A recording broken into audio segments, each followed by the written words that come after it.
Even numbers are even, divisible by 2, but some are evener, more even than others. To see how, try to rate these numbers based on how even they are.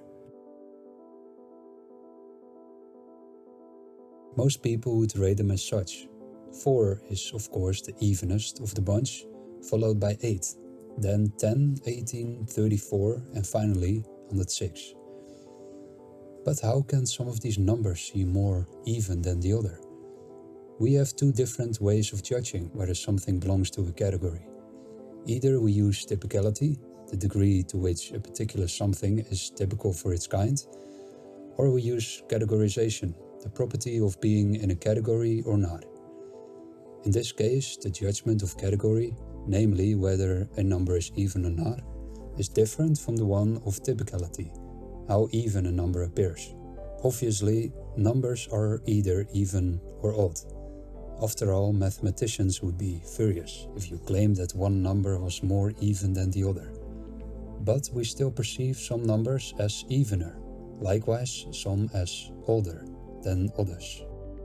This doesn't happen only for abstract mathematical concepts. A robin is more birdy than a penguin, yet both are birds.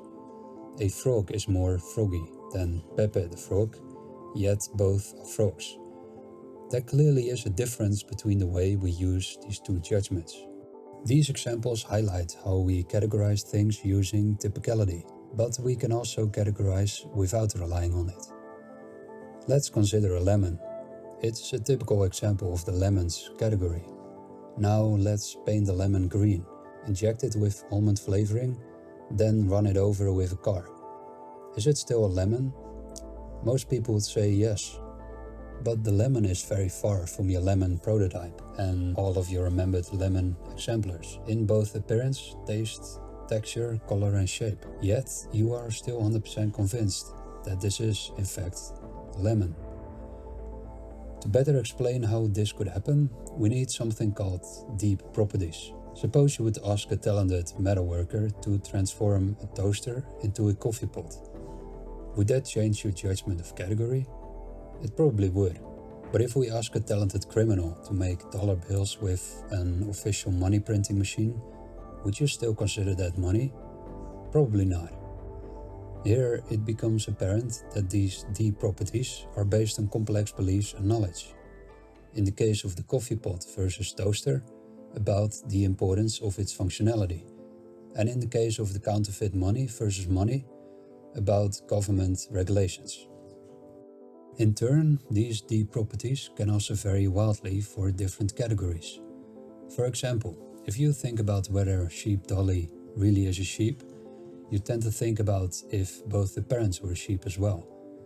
But if you think about whether David really is a TA or not, you tend not to think about whether his parents were also TAs. But not all properties are useful in comparing things or judging membership to categories.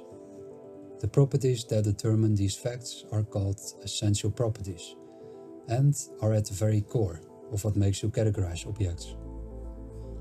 Now you know how we categorize a penguin as a bird and not as a tractor. Thanks for watching.